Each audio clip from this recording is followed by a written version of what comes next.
I was born in Columbia, South Carolina, but my father's from Japan, and my mom grew up in South Carolina. And I didn't grow up, I grew up with my mom and my stepdad as a child. And I got into music through my sister. She got me into rock music, you know. I was listening to like Beatles or Metallica or Led Zeppelin, and you know, anything. Yeah, my sister got me into drums, like not percussion, like drum set, like with rock bands, and she used to do that. I think I was just remembering recently that the first movie I ever saw in the theater was Purple Rain, and I think with 1985 or 86, something like that, or 84, I don't know, with my sister, and so she got me really excited about music at an early age. Well, she was 10 years older, and she practically raised me. If she would have played softball, I might have grown up playing baseball, you know? It's just like I want to be like my older sister. You know, you grow up with your family and your friends in the neighborhood, and you start a rock band, that kind of thing. And, you know, I never knew I would be that serious, but then I always knew there was something about it. I was like, yeah, I want to play drums the rest of my life. So when I was about around 8 to 10, I just really fell in love with being a drummer, you know, like just playing and listening to tapes, cassette tapes, and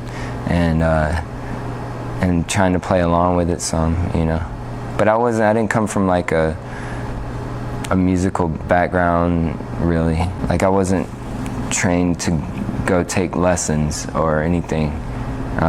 Just didn't have those kind of opportunities too. In a good way, I think it all worked out for the best. You know, we were kind of poor. I think that was great, because I grew up really meeting people, like on the street, like my friends, like my neighbors, kind of being in a different kind of neighborhood than I think a lot of my colleagues grew up in. And I think it kind of made me street smart in a little way, but I didn't have any kind of musical talent yet, just besides what we just absorbed through meeting people and then hearing them play and being around that environment. I feel like what I do as a composer, I feel like it's more like the intuition of understanding somebody before you even have a conversation. You could just feel that, and then when you meet a musician, I feel like I can understand something about their personality on a subconscious level, and then when I hear them play and I work with them or we play together, I hear them play, even if I've never really met them, I can get it pretty quick. And then if I'm writing a piece for them or an ensemble, I feel like I intuitively understand what they want, and then kind of how I can do things that is a little unexpected for them. But anyways, that comes from growing up, maybe not a musical background. But then by the time I got into middle school and high school, I did like a lot of drumline. So it was all rhythm based. I couldn't read notes, but I started to learn how to read rhythms, especially around 9th grade. And actually band and everything, like in middle school, was my worst subject by far. Like math, you know, whatever, English, health, any of those sports, like sports or academic classes, I would do better, and I'd go to music and it just didn't come naturally to me. And I think that's why I started liking it so much. It really challenged me, and I wanted to be so good, but it was like the more I cared about something, the worse it was for me.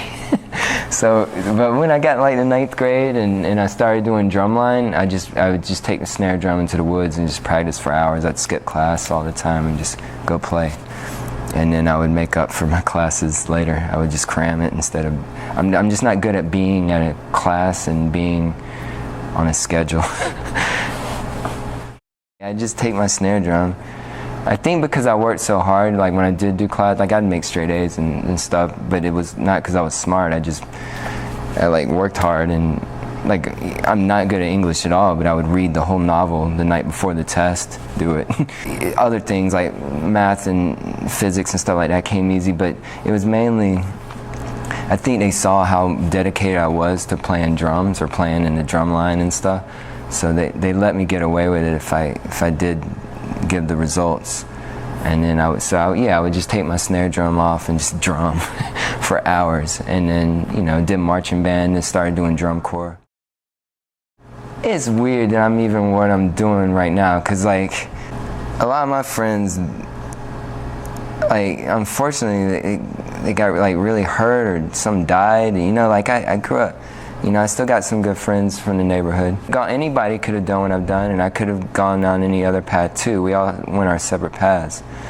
I kind of got lucky that just the way the stars aligned, that I met this certain person that inspired me, and I just, instead of like, you know, one summer I went off and did drum corps instead of like going robbing somebody. That, you know, those kind of things that would happen with a lot of my friends back then, or somebody getting shot or something like that, or, you know, it's just stupid stuff like that. But I got lucky that I fell in love with something, and then I put all my energy into that instead of wasting my energy on a lot of other things I used to waste my energy on, you know.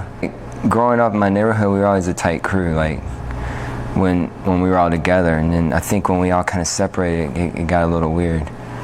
But I went into that, okay, I'm gonna be a band geek and like do drums and drum, just practice. And so then my stepdad was like, he's always like, you know, mind over matter, and like always like, you know, you gotta work your ass off for everything you want to do. And you know, and then my mom was always like, yeah, if you're gonna do something, don't half-ass it, you know, like do it or just don't do it. Like, and I mean, that would even be with, like, if I'm washing dishes, she's like, yeah, if you're gonna do it, dry them, put them away, don't just do them, you know. Not just to be mean, it was just like, just to try to teach me, like, if you're gonna go for something, you know, really just don't waste your time.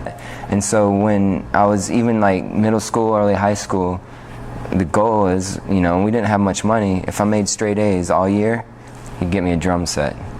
So that's what inspired me doing well in school. It's like, okay, that's the only way I'm gonna ever get a drum set, 'cause I was just playing on books and stuff. So we did that, and then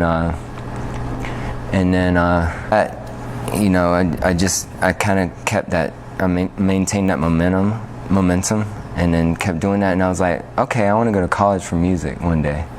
You know, just everybody was like, you got to go to college one day. That was kind of a big deal to like finish high school.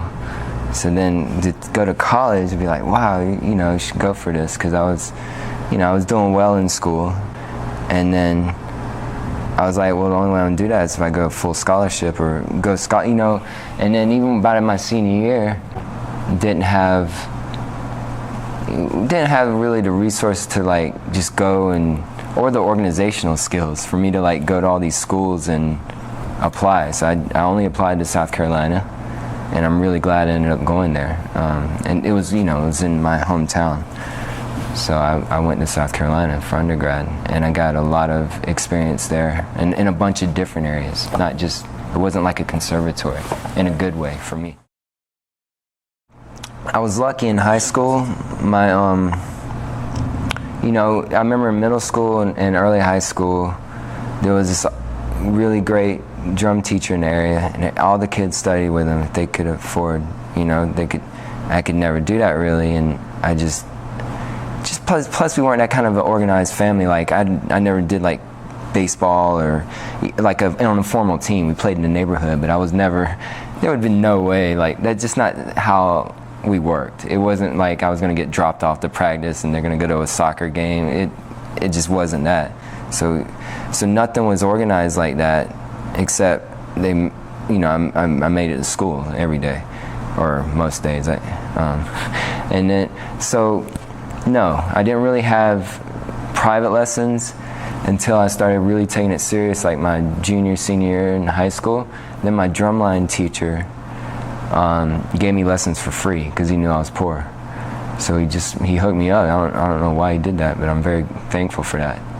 And then he got me, I didn't really still learn how to read music, but he got me to a level to where I could at least fake reading. Not fake it, but I could learn a marimba, like a little 2-mallet marimba solo, to audition for, like, just to even be able to begin to audition for college or some kind of band thing.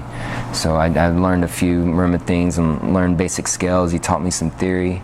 obviously through drumline, I was already playing snare drum and stuff, and rhythms. So I just tried to apply all that, and then and then every now and then I would take a few lessons with another guy who I'm still good friends with, and still we collaborate with. Is Chris Lee. He was a big name in South Carolina for private lessons and and teaching and everything, and I got to have a few lessons with him before I graduated high school. I think maybe one time I might have cut his grass or something for stuff like that. But those are really inspiring, and then really what got me in the zone was doing drum corps, because you just practicing like 14 hours a day, then you go on tour. It's different than like a marching band. Like it's the dedication is unreal, and that just taught me about everything. And, with drumming, but music, but not really music, but just dedication, perseverance, all that kind of stuff. University of South Carolina is when I started. Then I was in a different zone. I was moved out. I was on my own. I was way super poured in because I was on my own and trying to go to college. I just practiced there all the time. I was in like a normal university, but just out of my personality, I almost treated it like a conservatory. I would like spend the night in the practice rooms and just practice all night, because everybody else was kind of like at a different level. They had better training. They were just better musicians. And it wasn't like a competition. I just wanted to be able to hang with my colleagues and make good music. I wanted to be a good player. I wanted to learn how to read better. I wanted to try to play drum set. I wanted to learn marimba more, vibraphone, percussion ensemble. So I did everything possible. And then right when I got to University of South Carolina, they started a West African drumming dance company. So I was playing West African drums when I got there, and that's when I got into steel pans too. I did like symphonic band. I did orchestra. I tried to do a little bit of jazz. I did steel band, West African drumming, Brazilian drumming. I mean, whatever they had, I did, because I just wanted to experience in everything, and I was really inspired there. Like they brought in a lot of guest artists. It's like a university, but I was very fortunate that my crew, like all of us that were there, it was just a special 4 to 5 years of like this mix that I'm still really tight with, because they're some of the most dedicated people I've ever met, and we all had our own kind of special area within percussion or within composition or whatever. Everybody kind of did their thing, and we were all a really tight group. We just gelled really well, and I'm still really, they're all like my best friends. They're incredible. I learned to read, and I learned to read the best on the steel pan, because I learned steel pan at the same time I started really learning marimba. I mean, I was like 18 and trying to learn how to play a C major scale on a marimba and the steel pan. So for some reason it came natural to me more on the pan, even though I never took that serious. I'd practice marimba for 8 hours a day, and I practiced marimba for 8 minutes a day. But for some reason I got it more on the pan. But then I'm glad I did all that work on the marimba, 4 mallets, everything, like started learning the solos and all the rep, but in getting experience being in a percussion ensemble, like I said, all those other ensembles. And then I don't know, I just started being creative in the percussion world. By the end of my undergrad, I actually went to North Texas for 1 year, because a lot of the faculty at South Carolina just kept talking about North Texas, and I didn't know much about jazz, but I knew I liked it. When I heard something real, or something that responded to me, I took more drum set lessons than anything, even in undergrad, even though I'm not a drum set player at all. I'm pretty bad at it, actually.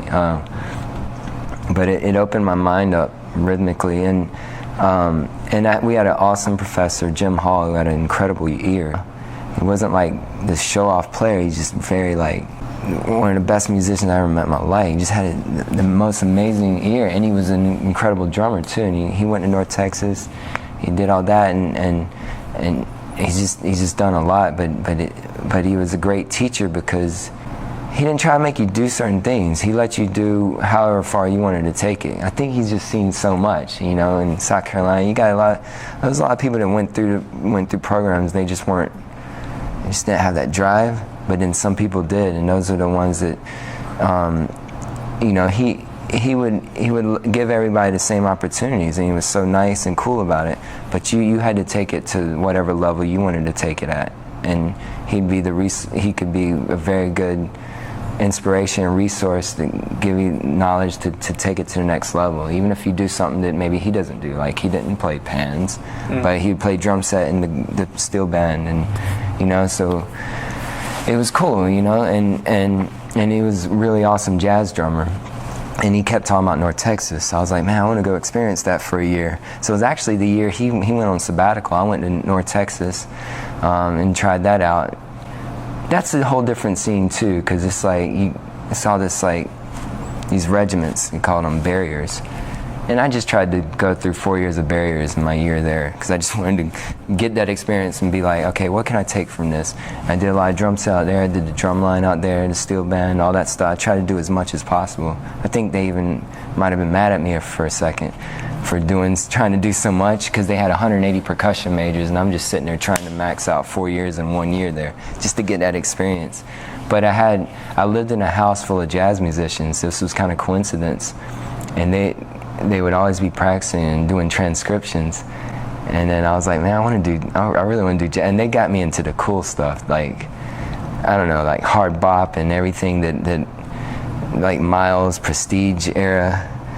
All those are my favorite kind of jazz albums. They got me into that, and that's what really spoke to me. And I was like, man, I want to do this on steel pan now. You know, it just kind of this timing.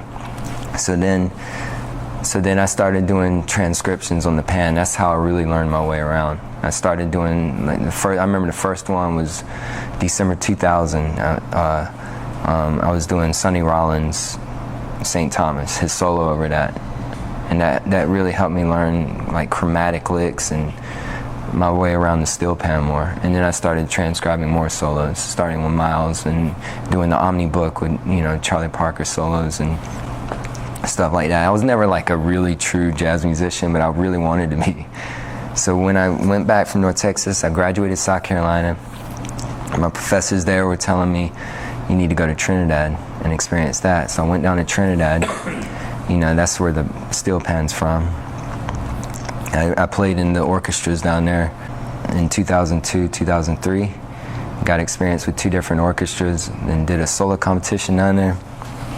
And then right after I kind of experienced that, I was teaching a lot of drum lines in South Carolina, and then I just decided to move to New York.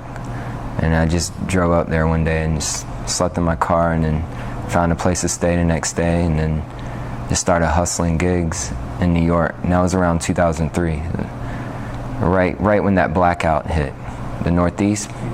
I moved the day before that, or a few days before that. And then I lived in Brooklyn. And I was driving, I had a car up there, and I was driving around Crown Heights. I kept seeing all these Trinidad flags, and I was like, what's going on? Like, what, you know, like, is it, because I knew the steel pan community was big in Brooklyn. And then I kept driving around, and I heard this band. I parked, went to the band, and it was this group Pantonics. And I was like, look, I play pan, I was just in Trinidad, could I come join you guys? And they let me, and they were kind of cool about it. And then I run into a friend who I met in Trinidad. We hit it off, and like he got me in the gigging scene, and like the Caribbean scene. So I would just do gigs with him and a lot of other Brooklyn-based pan groups, and that was for a few years. And that was like my life mainly. And then I started teaching steel bands down in Brooklyn, and then this guy Freddie Harris and me, we we arranged for what they call Panorama. So we had like a 100-piece steel band that we arranged for in Brooklyn. And they do competitions. It's like this big thing on Labor Day. So we did that, and that's what got my roots into starting to think about multiple voices. Like, how am I gonna, but it was tricky because it's like if you only wrote for string orchestra, or if you only wrote for string quartet, it was all homogenous.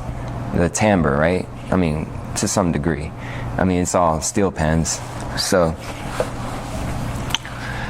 during all that, I moved to DC, and I started playing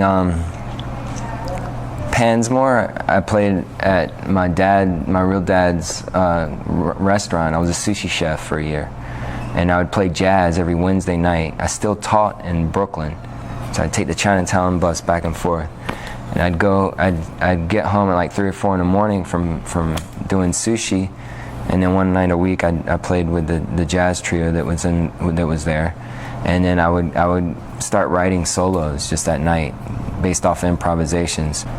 So a lot of those started fragmented from me first moving to New York, but also in DC, and then moving back to New York. I moved back to New York within a year and was teaching steel pans more. So we're talking over like 4 or 5 years. All I did was play pan, teach pan, play in weddings, play cocktail hours, play parties, Caribbean music, soca, jazz, like not jazz really, but I'd also sit in jazz clubs in New York and just get my butt kicked by all these really great jazz students and artists that were, you go in and you sit in these clubs at like 3 in the morning and you play a standard and everybody wails and shows off, or some people play really, and I'm just sitting there trying to hang and trying to get better as a jazz artist. But anyway, so New York, DC, back to New York, only teaching. So when I moved back to New York, I was teaching for Arts Connection, started 2 steel band programs in Brooklyn and the Bronx. I shipped 80 pans from Trinidad, or I went down to Trinidad, shipped out 80 pans. We started a program, and all I was doing was teaching. And that was really great. And then my friend, who I was roommates with in South Carolina, Boulanger Sekon, was at Eastman School of Music working on his master's and doctorate in composition. I still hadn't gone to school for composition. And he was like, I told him, I was like, look, I'm writing for all these steel bands.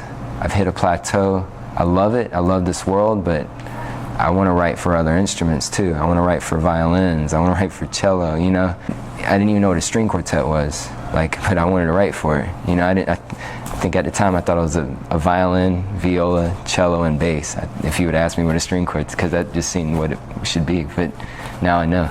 But anyway, so he said, well, you got to go back to school. You got to start meeting people. You're not going to be able to just pick an awesome violinist off the street and be like, hey, can we play this through some stuff? They just don't have time for that.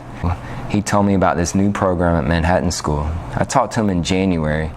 Audition deadlines closed for schools around December 1 or December 15. This was January 2007. I was talking to him about this. He was like, check out Patty Munson. She started this program at Manhattan School called Contemporary Performance Program. It hadn't even started yet. She was just planning for the fall of 2007. So because it was such a new program, he said, you should go meet her and go play for her. I met her. This was around probably like January 10th, 2007. I met her and played, and for about an hour. I just kept playing pan. She's like, yeah, come audition. So she let me audition there. So she let me turn in the late application. I'm very grateful for that. And then she was like, you need to check out Bang on a Can. I didn't know what that was. And he had also talked about it too, because he did it the summer before. And that application was due like January 15th. Let's say I was there January 10th, and it was something around those dates. I think it was January 17th. And this is 2007. So I found all my old recital things from South Carolina like 8 years before, put together a little mini DVD, and me playing pan in Trinidad. And I got lucky. I got into this Bang on a Can thing as a performer for that summer. Hadn't played a red music in like 7 or 8 years, like in that scene. I got super lucky because of my old footage that somehow I slipped in the crack and got in, and I went to Bang on a Can that summer. And also I auditioned for Manhattan School that February. So I had a month to relearn how to read, relearn marimba. My hands are bleeding. I was playing so much, practicing so much. And that's what got me into Manhattan School. And I was there as a performer, percussion performance and contemporary performance. It was a brand new program. It was 12 of us, all different instruments. That's what got me started in composing, basically. Like, so that's why it's a little unorthodox background, but like going to Banging a Can that summer and then going straight to Manhattan School was like just mind-blowing, because I hadn't listened to classical music in so long. And then I'm in contemporary. I'm in like music being written now at the most intense level, you know, Banging a Can, and then straight into this brand new program that had really incredible faculty from all over New York.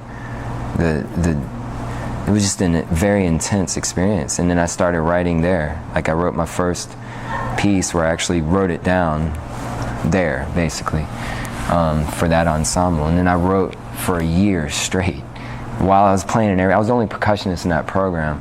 So I was playing all the time and I was writing all night, and I never slept for a year.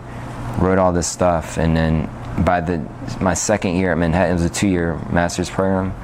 So at the end of my first year, I applied, or whenever the timeline is, December again, I applied to Yale in composition.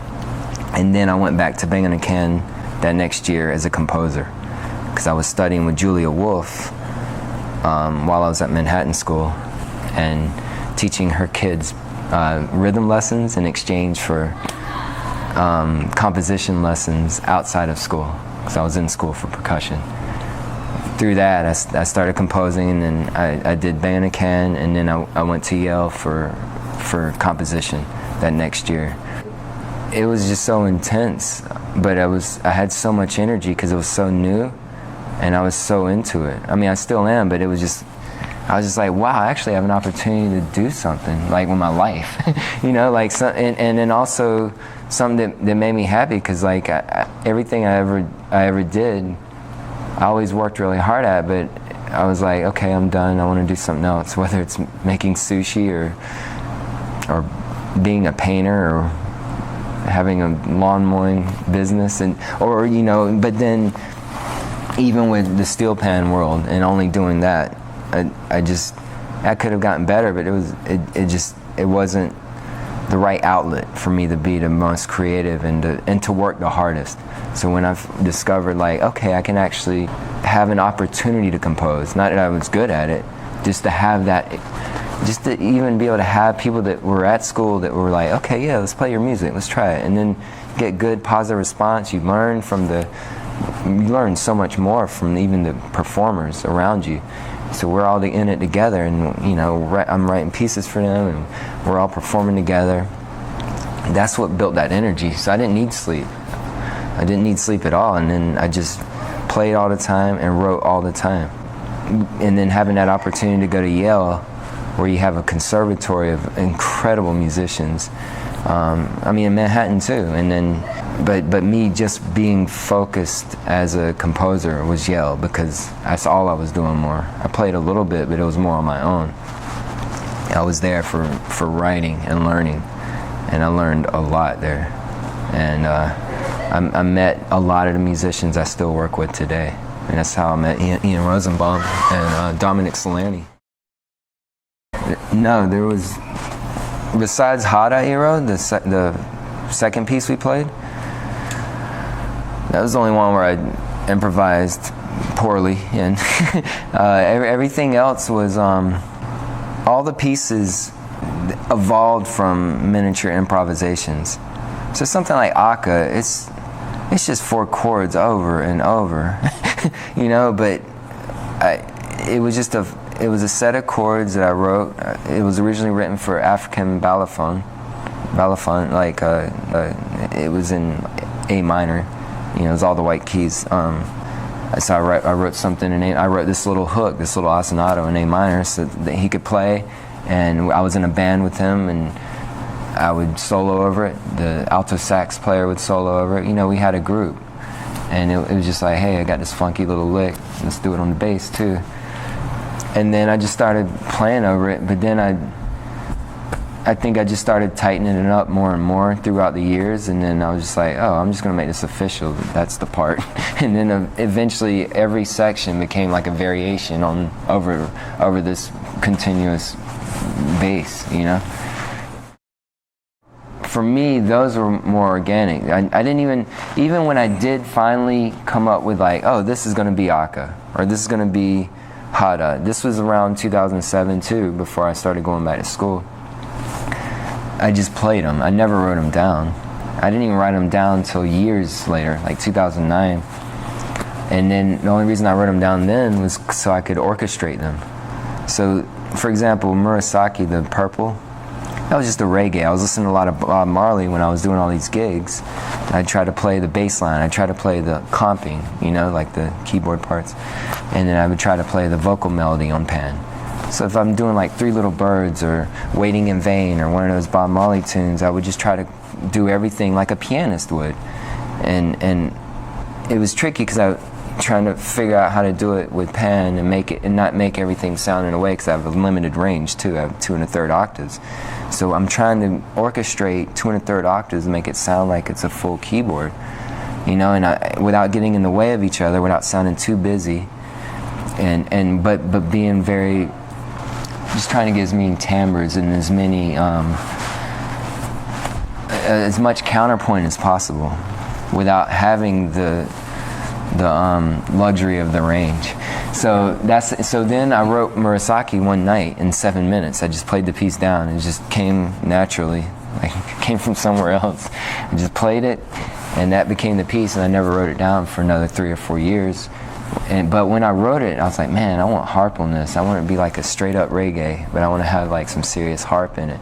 So then finally, when I had the opportunity, being back in school, being at Manhattan School, I did my final recital in 2009, and then I wrote a harp part, and I found harpists to do it, you know, for my final concert there. And then it was orchestrated, you know, added drums, added bass. It was the full ensemble. And then now those pieces just changed. So then I finally wrote it down, and then that's what I was saying, like the blank page never really started till Manhattan School, when I wrote this horrible title, Subconscious Inconsistency. I wrote that right when I got to Manhattan School. That was my first official blank page. But it wasn't a blank page because I was already like trying to do stuff on the computer then. You know, I'd sketch stuff. I'd do something different every single piece. But for example, then that same year I wrote a piano solo, or a year later I wrote a piano solo for Vicky Chow and Vicky Ray.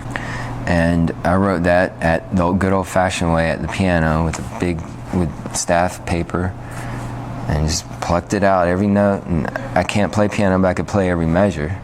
You know, it's a percussion instrument, so I could at least get through things, and it would inspire the next measure, and I would just do it organically. I think I wrote the middle of the piece first, and I thought it was going to be the front of the piece, but it ended up being the middle, and I just wrote it organically, and then I just wrote it, and it became set in stone. That was kind of a fun process. I do a lot of percussion music like that too, but I just wrote it out by hand, and then I put it on a computer. I did notice the similarity in timbre between the steel pan and the marimba last night, and the steel pan's a very round attack. It's got a lot of overtones, and to me it's like if you were to put a shape to the attack, it'd be almost ovally or circular. It'd be like a sphere. Every attack, kind of like a marimba can be that. It's also, but see, with marimba, it's also the different mallets you choose. There's a million different timbres you can get out of both of these instruments. I mean, you know, and then we play chopsticks, and he's playing with timbali sticks, headless marimba shafts with moleskin or something. There's different kind of timbres I'm trying to get out of both of these too. The sound world's endless, and I don't think I've discovered all the sounds, and I don't think anybody has. I think we all are constantly, as performers and as composers, are always searching for newer sounds. Not just for the sake of it being innovative, it's exciting to hear something you've never heard before, or to hear a timbre you've never heard before. or a combination of timbres. And that's where I'm kind of fortunate that I do have such a strong background in steel pan, because you add that to any instrument, it changes that instrument too, and it changes the way you perceive the steel pan. I mean, psychologically, the actual instrument, you know, and the but also the physical sound, it just changes it, you know, everything.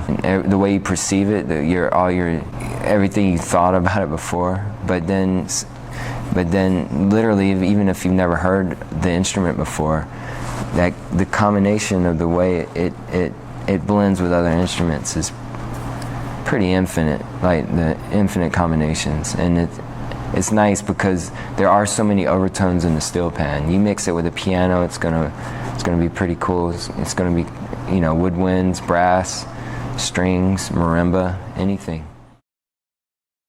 Orchestra. I wrote 3 orchestra pieces last year. I wrote a steel pan concerto for Liam Teague, and this is for National Symphony in Washington. And that was about a 35-minute, 5-movement steel pan concerto. And that was for full orchestra. I wrote a ping pong concerto last year with a triple concerto for violin soloist, percussion soloist, and 2 Olympic ping pong players that had mics on their contact mics on the table. And so that was a challenge too, because you're dealing with like the novelty and the spectacle, but you still want to make something musical out of it. And that's why I was really excited to write that piece. I wanted to do something to try to make something musical out of working with these things that it could be a circus, you know, but I wanted to try to make something cohesive. And then I wrote a regular orchestra piece for American Composers Orchestra. And the ping pong was for Shanghai and Beijing. Yeah, I was very inspired by Cage on that too. The aleatoric aspects of obvious the ping pong playing. I mean, it's extremely rhythmic, and that was the challenge, because I was like, I'm so used to vertically aligning every single millisecond of every single beat of every single piece I write, whether it's a string quartet at quarter note equals 30, like really lyrical, I still want to know where everything's lining up, even though it sounds like they're playing very loose. And then obviously with all my other music, you know, really intense rhythmic accuracy is what I thrive on. And that was the challenge for me, was to be like, okay, I can't rely on or whatever from the ping pong, even if it is kind of a natural, you can almost get it to be perfectly in rhythm. It's never gonna be perfectly in rhythm, you know, the ball might drop, that's fine. I wanted that to be part of the piece and part of what makes it interesting too. It just wouldn't have been worth it, or the outcome wouldn't have been what I wanted. So it was nice to embrace the aleatoric, the inconsistencies of the ping pong players,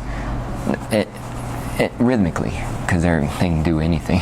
And then especially orchestra. This wasn't even a chamber ensemble where they could spend hours and hours. You got orchestra musicians that are on the clock for every second, in a good way. So you have that challenge of like, hey, they've got finite time, conductor, and finite patience, and then you got ping pong players, and then you also have the ambassadors. They were the other soloists, the violinists, the percussionists. I wanted them to be like, they're like the translators, you know, for the orchestra and the ping pong players. It's specifically notated, and then the ping pong players, it's notated too. Like there's a ping pong staff, and it shows, but it'd be more like choreography. It's more pictures, so it'd be like fast rally with regular paddles or whatever, and then say slow rally with paddles without the rubber, like just wood on wood or wood on the ball, or a G wine glass pitched at G, and then it would be stuff like this: paddle 4 bars and then catch the ball. And so they learned it by rote through listening. So they know, okay, when you hear the orchestra, gun, gun, gun, gun, catch it there. And they knew all the choreography with it. I was very fortunate that actually one of the ping pong players was Michael Landers. It was Michael Landers and Ariel Singh, and they were really awesome.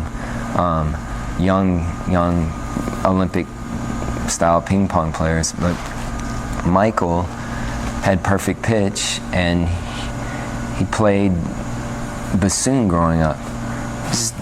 It was just a random fact. I mean, it wasn't necessary. I didn't even know that till I don't even think I knew that till we got to China.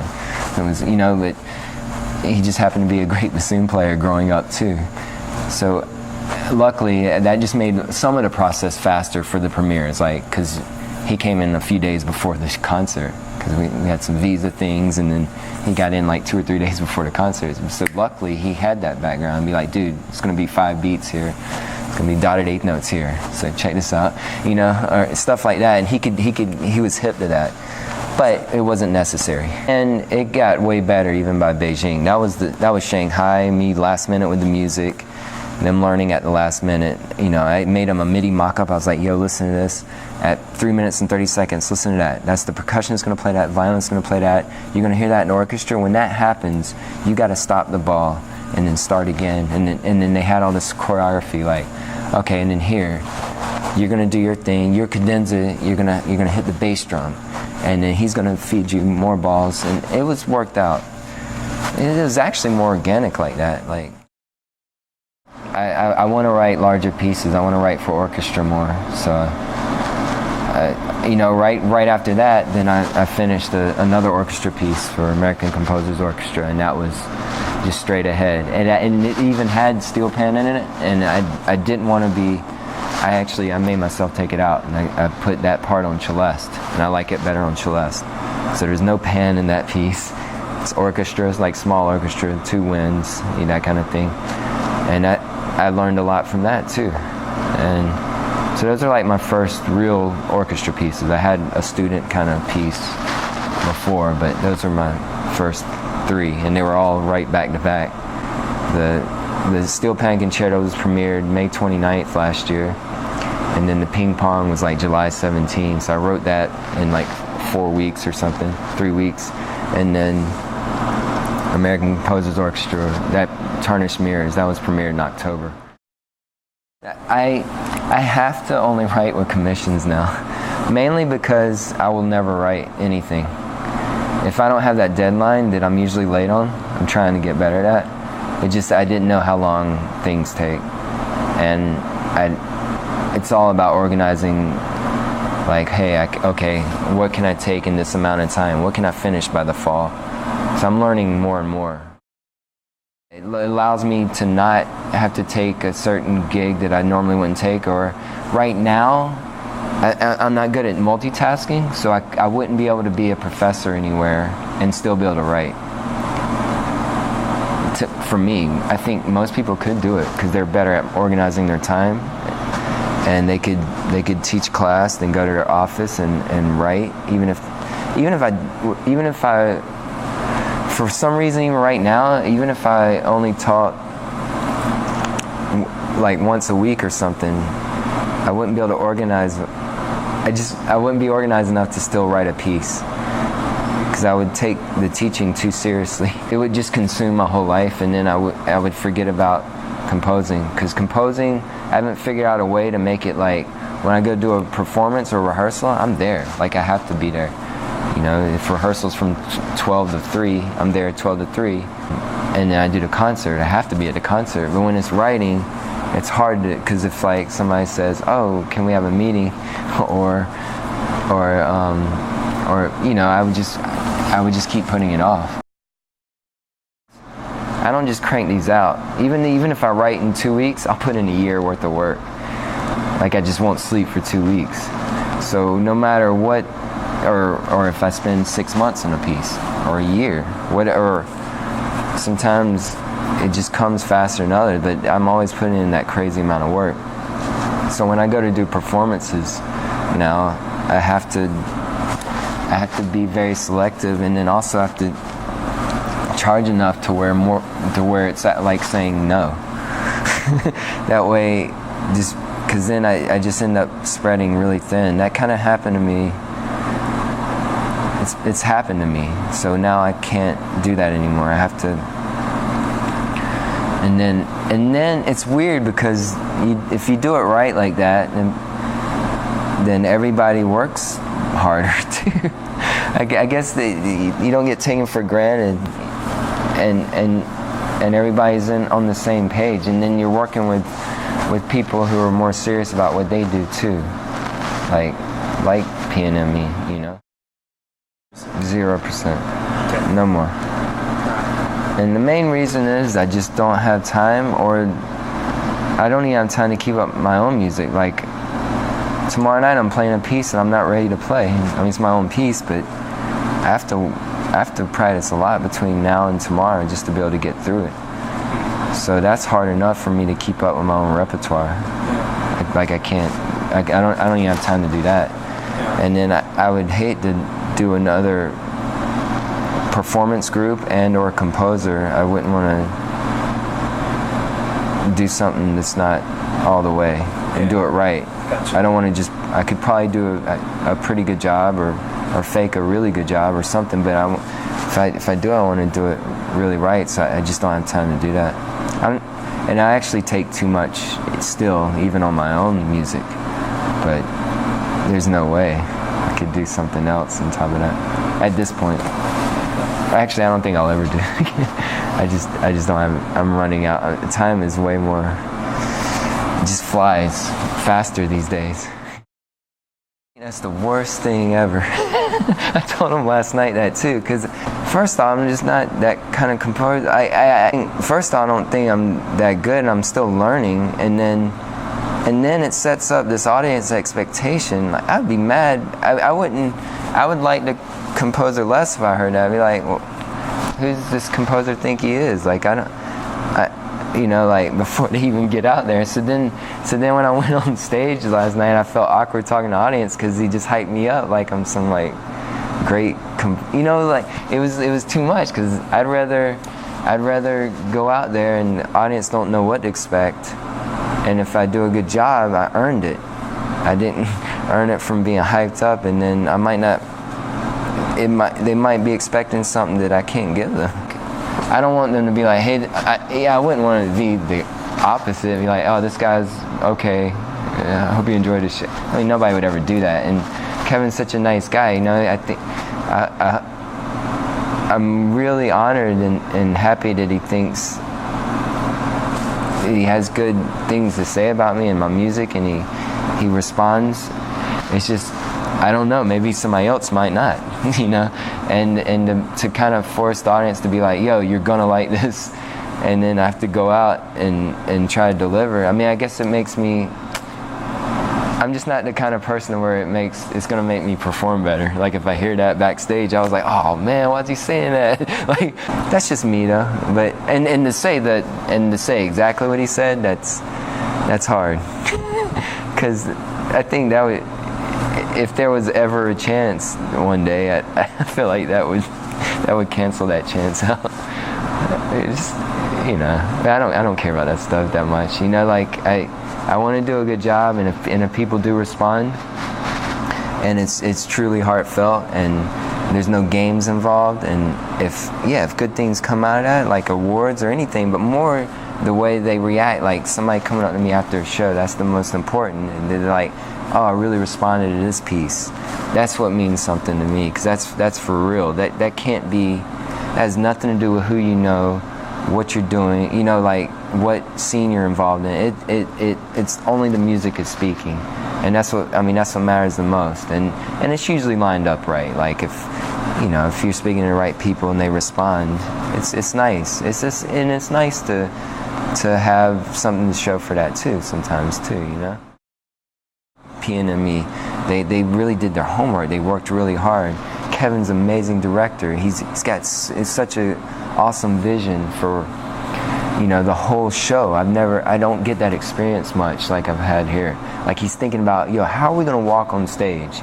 How, what's the lighting here? Working with Andy in the lighting booth. you know, working with sound, you know, everything. He's thinking of all that. He's thinking of the big picture too, and then also the musicians are thinking of, all right, every single measures, you know.